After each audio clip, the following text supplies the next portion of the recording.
Well, folks, the last two races, we had the Brickyard 400 at Indianapolis, and then we had the Pocono 400 at Pocono. Two very similar tracks, flat tracks, both of them 2.5 miles. Indianapolis doesn't have that big bend, what we call the tunnel turn on the backstretch that Pocono has, but somebody asked me what I thought about those races. I thought they were boring. I didn't think there was a lot to them. Brickyard has been boring ever since we went up there. People say, well, cars aren't made for the Brickyard. Well, the Brickyard wasn't made for anything. The Brickyard was built in 1909, a flat 2.5 mile track. Nobody knew how to lay a racetrack out. It's 4 corners. It's 2 big long straightaways. And then you make a left-hand turn like you're on a road course, and you go through a short chute, and you go back again. It's repeated up in the 3rd and 4th turn. Now, why wasn't it made for stock cars? It was made for anything that run on it. The reason they built Indianapolis was to prove that cars could go 500 miles. Just like today, you want to prove an electric car can go 500 miles. I don't know one that can. It's not loaded down with so many batteries. You have to be going downhill 500 miles to make it. But that's what that track was built for. It wasn't built for stock cars. It wasn't built for open wheel cars. The only reason open wheel cars showed up is people took their fenders off because it knocked the weight out. It was made as a proving ground for the American automobile, which at that time was trying to compete against the horse, folks, and the horse was a tough animal. People depended, they could depend on horses.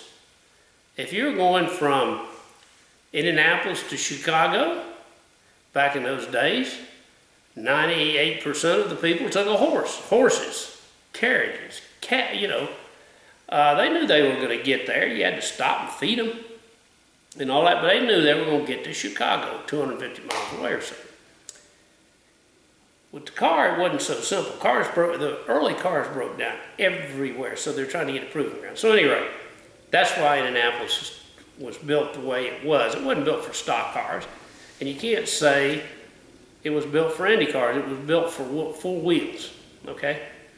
Later on, a few motorcycles ran, so maybe say 2 wheels. But at any rate, the whole thing about it is that the Brickyard has been a boring race since we've had it. I hate to say that. I love the people in Indianapolis, I love the Georges, etc.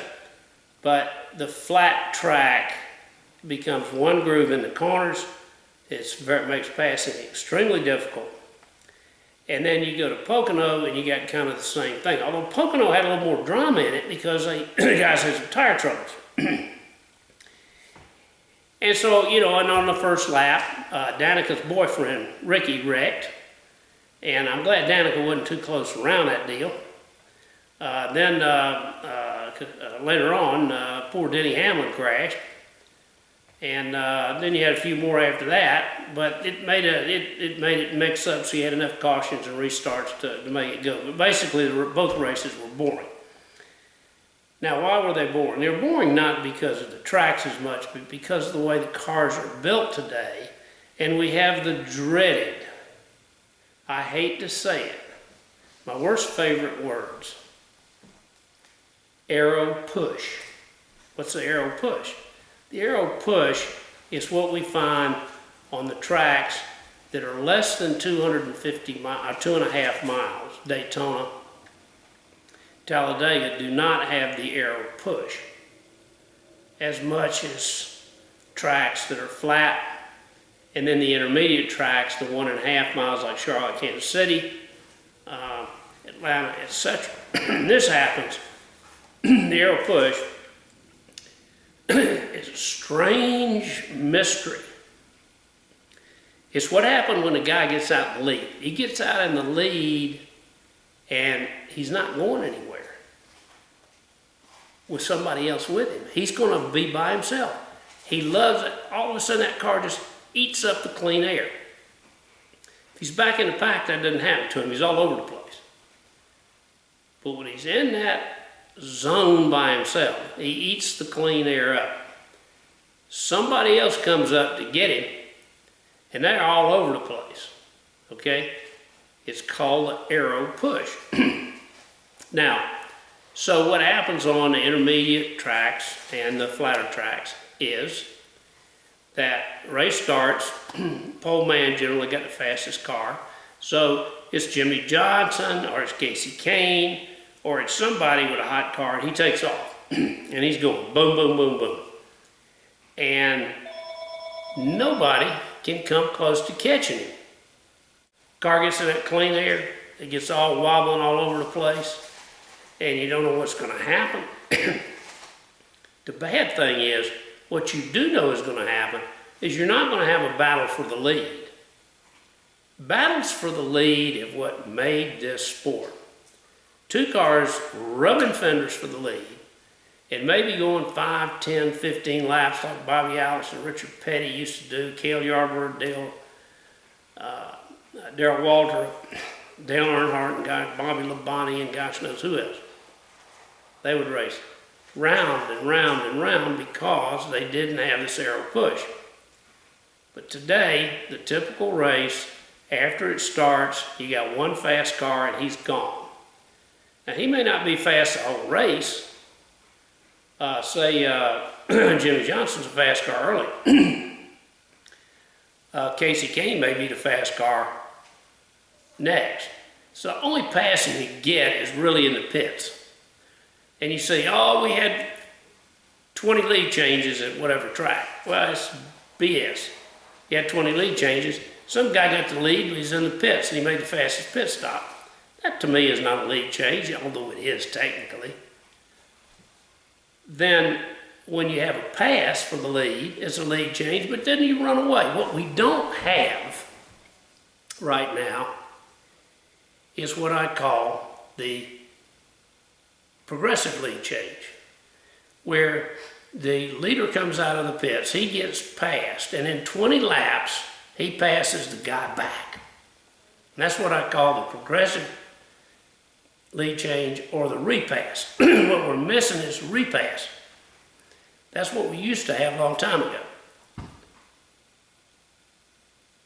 This very important Aeropush has caused that. And I don't care what kind of driver you are, Jimmy Johnson, whoever, Casey Kane, Dale Earnhardt Jr., etc. You can't fight that Aeropush. So it's unfortunate we have this. Now, what's NASCAR doing about it? I would say, they don't say this publicly. I would say this is the biggest single thing that they're working on today at the R&D Center. They just got a whole new R&D staff in there. They got a man from General Motors that really got a tremendous background. And they're working on solving this Aeropush problem. Now, a lot of people have come up with, why do we have the Aeropush? Well,